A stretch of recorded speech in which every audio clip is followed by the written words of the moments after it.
이번 주제는 기후위기입니다. 최근에 아주 겁나는 기사들이 많습니다. 체감온도 66.7도, 이란.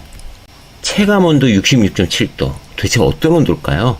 우리나라가 지금 낮 기온이 33도 이렇게 올라가면 체감온도가 38도 이러잖아요. 그런데도 우리가 되게 덥다고 느끼는데 66.7도는 어떤 기분일까요? 이게 지금 7월 20일 기사입니다. 그러니까 며칠 안 됐어요. 이란이 이렇게 높았다는 거죠. 사람이 살 수가 없다. 여기만 그럴까? 로마가 41.8도, 스페인 40도 넘었죠. 카탈루냐 45도였습니다. 그래서 로마가 지금 관광객이 안 들어가죠. 왜? 더우니까. 걸어 다녀야 되는데 너무 덥잖아요. 그래서 로마를 피하고 북유럽으로 관광객들이 몰리고 있습니다. 이렇게 환경이 변하면 뭔가 바뀌죠. 이것은 지구온난화에 따른 기후변화일 가능성이 아주 높다라고 추측하고 있습니다. 중국은 어떤가? 신장이 52도였고 그 산에는 80도였다잖아요. 그러면 이런 일이 지금 일어난 건가? 아닙니다. 베이징이 6월 23일 기사예요. 42도를 5일간 찍었습니다. 6월 달에 벌써 베이징이 40도 넘는 날이 몇 번을 찍었어요. 지금은 오히려 더 시원해. 지금은. 미국은 어떨까? 미국도 노인이 뭐 죽었다고 나왔는데 보시면 43도 넘는 날이 19일 연속. 아직도 진행 중이에요. 19일 연속. 과거에는 18일이었어요. 그래서 봄, 여름 가리지 않고 폭염에 시달리고 있습니다. 그래서 유럽은 6만 명이 죽었고요. 전기도 어마어마하게 쓰겠죠. 에어컨 없이는 못 살 테니까요. 지난 100만 년 동안 보여주지 못했던 뜨거움이다. 우리는 바보들이다. 그런데 아직도 우리는 기후에 대책이 없죠. 우리나라는 어떨까? 우리나라도 난생 처음 보는 극한호우라는 말이 있는데요. 1시간에 50mm, 3시간에 90mm를 동시에 충정하는 게 극한호우입니다. 그런데 경북이 대표적으로 가뭄 지역이었거든요. 누적으로 900mm 냈습니다. 군산에 하루에 372mm가 왔고요. 문경은 190mm가 왔습니다. 그러니까 관측을 시작한 이래 최대라는 얘기는 이제 계속 나올 겁니다. 이게 아까 얘기했던 극한호우가 시작이 된 거죠. 이 동영상을 보면 이게 공포스러운데 비가 오는 게 구름띠가 여기서 이렇게 해서 막 내리고 있는 구름이 쫙 오는 거예요. 그러니까 해일처럼 오는 건데 이게 선반 구름이라고 하는 게 이게 이란에서 찍힌 건데 이런 일들이 발생하고 있다라는 거고 이렇게 되면 북극빙하는 2030년대 사라진다. 쉐빙선은 안 팔리겠네요. 앞으로. 그죠? 쉐빙선이 북극 항로를 개척하기 위해서 얼음을 뚫고 가는 선인데 되게 비싸잖아요. 그 앞에 드릴이 엄청나게 비싼데 그 드릴을 만드는 회사가 노르웨이 회사인가요? 그 회사도 이제 매출은 일어나기 어렵겠네요. 북극이 녹으면 선박은 더 빨리 다닐 수는 있겠네요. 이런 환경 속에서 삼성전자는 뭘 하고 있냐? 삼성전자가 이걸 발표한 것들을 한번 보면 우리나라에서 제일 큰 게 삼성전자니까 삼성전자는 뭘 준비하는지 한번 기사에서 갖고 와봤어요.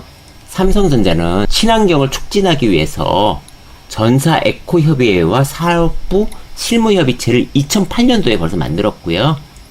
그리고 제품의 친환경성을 평가해서 제품 개발하고 있고 신재생 에너지를 확대하고 용수와 폐기물을 재활용하자. 그러니까 물하고 폐기물을 재활용하자. 그래서 플라스틱 비닐 포장재를 교체하고 에너지 효율 높은 걸로 전기를 줄여서 온실가스 발생량을 줄이자. 그리고 리사이클링 센터를 통해서 제품을 회수해서 재활용하자라는 거를 하고 있습니다. 또 또 보자고요. 여러 개를 하고 있습니다. 삼성전자가. 이제 이런 거에서 투자 아이디어가 나올 수 있죠. TV 소비 전력을 줄이기 위해서 고효율 전원 장치를 도입하고 후면 커버 기구물 두께를 최소화해서 플라스틱 사용량을 줄이고 재생 플라스틱 사용을 확대하고 일회용 건전지 대신 태양광 실내 조명 RF 신호로 충전 가능한 친환경 리모컨을 출시하고, 그리고 탄소 발자국, 탄소 저감 인증이 되는 TV를 했다는 거죠. 그러니까 탄소 발생량을 줄였을 때 받을 수 있는 인증을 벌써 받고 있는 거고, 그리고 재활용 플라스틱 더 하고 있고, 그러니까 재활용 계속 한다는 얘기죠. 그래서 재활용해서 탄소를 절감한다, 이런 거고, 이런 것들이 점점 더 확대된다는 거죠.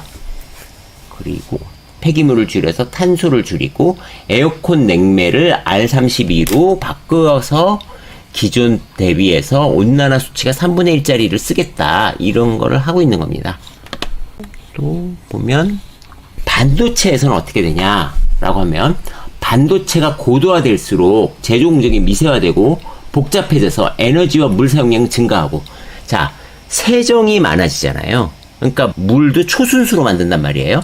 그 물 사용량이 증가하고 에너지가 증가하니까 폐기물하고 탄소 배출이 늘어나잖아요.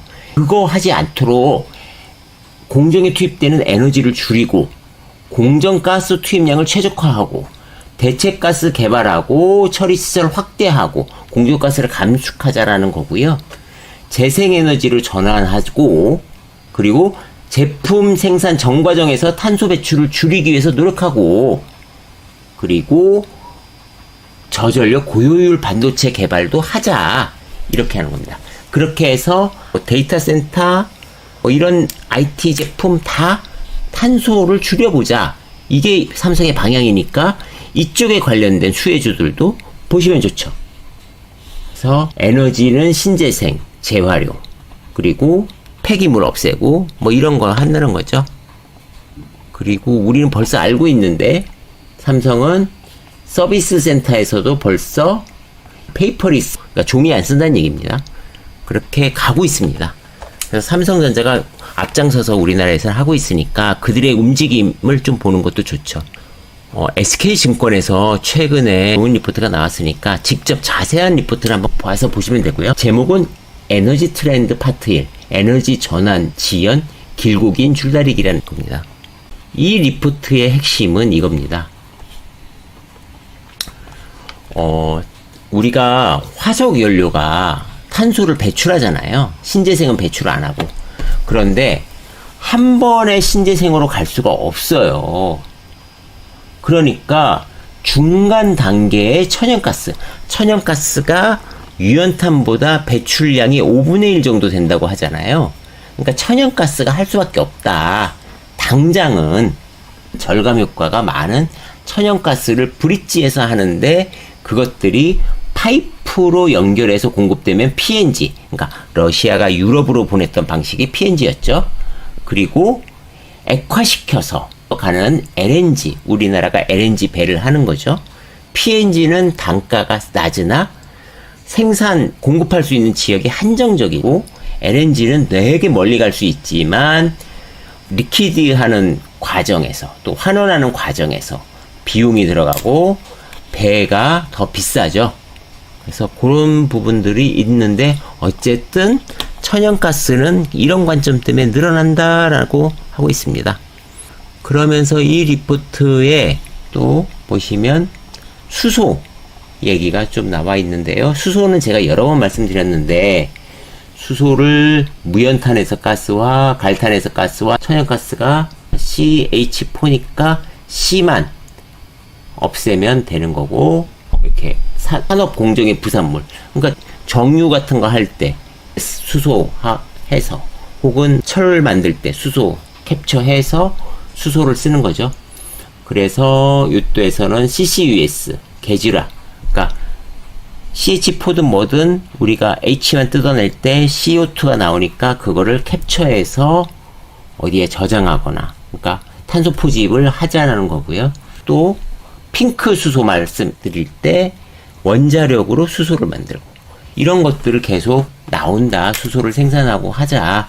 수소라는 거는 결국은 신재생 에너지가 간헐적 발전이니까 걔를 어떻게 저장할 거냐. 그걸 저장하는 방법은 ESS하고 수소다. 이렇게 말씀드렸고, 거기에 관련된 자세한 얘기들이 많이 나왔습니다.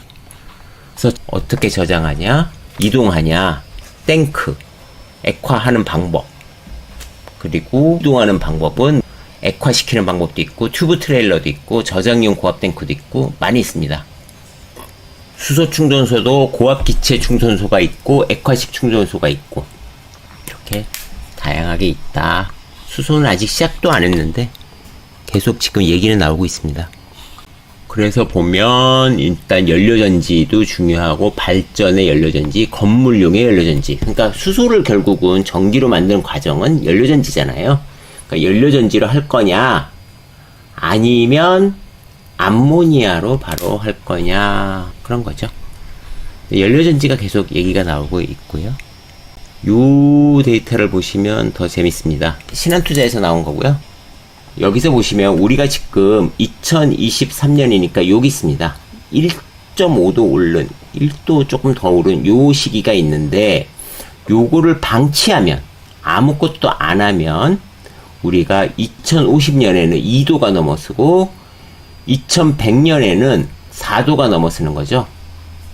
1도가 넘어섰는데 이 난리가 났는데 4도가 되면 어떻게 될 거냐 라는 겁니다. 만약에 넷제로를 하면 1.5도에서 막을 수 있고, 넷제로보다 조금 하면 2도에서 막을 수 있습니다. 이거를 벗어나면 이제 컨트롤이 안 되는 범위겠죠. 넷제로는 거의 불가능해 보이는데, 어쨌든 지금 목표는 여기 있습니다. 그래서 어마어마하게 많은 것들을 해야 되고, 피해 비용은 지금 여기에서 보시면 2100년에는 여기가 10배잖아요.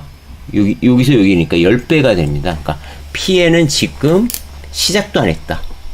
어마어마한 피해들이 나올 거고, 그것들이 막지 않으면 큰일 난다. 이런 얘기를 하고 있는 겁니다. 그래서 앞으로는 만약에 이걸 방치하면 어마어마한 돈이 들어갈 수밖에 없는 거고, 지금 온도가 4도 상승하면 50년에 한 번 오던 폭염이 39배 증가한다는 거죠.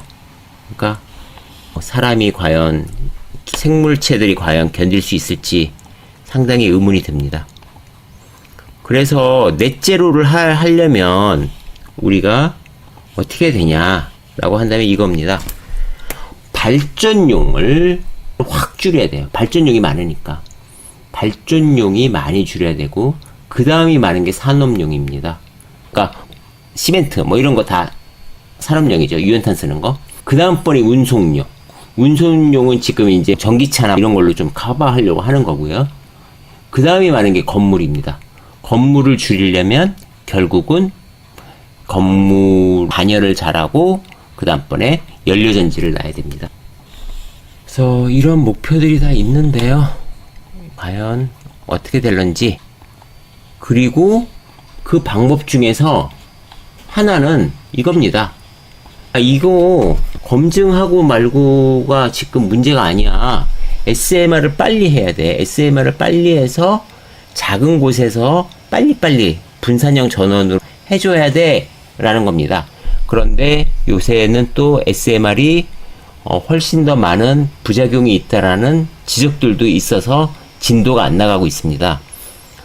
결국은 이런 신기술들이 빨리 도입되냐 안 되냐는 기후가 얼마나 망가지느냐의 문제인 것 같습니다. 만약 하나 기후가 여기서 더 더워져서 한국이 막 45도씩 가고 이러면 그 기후로 인한 피해가 SMR을 놨을 때 생길 수 있는 거하고 비교를 하겠죠. 어떤 게 더 나쁜 건지. 그래서 조금 나쁜 것들을 택할 수밖에 없습니다.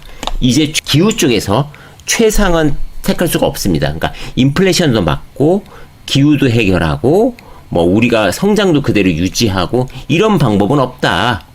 뭔가를 포기해야 되는 거죠. 우리가 뭘 포기할지는 지켜봐야 되는데, 기후가 여기서 훨씬 더 망가지지 않는 이상에 사람들은 쉽게 바뀌지는 않을 겁니다.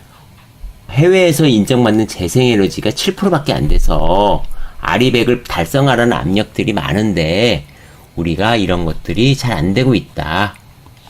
SMR보다 신재생이 더 중요하다 라는 건데, 지금 이것들이 처리가 어떻게 되는지 좀 지켜봐야 됩니다.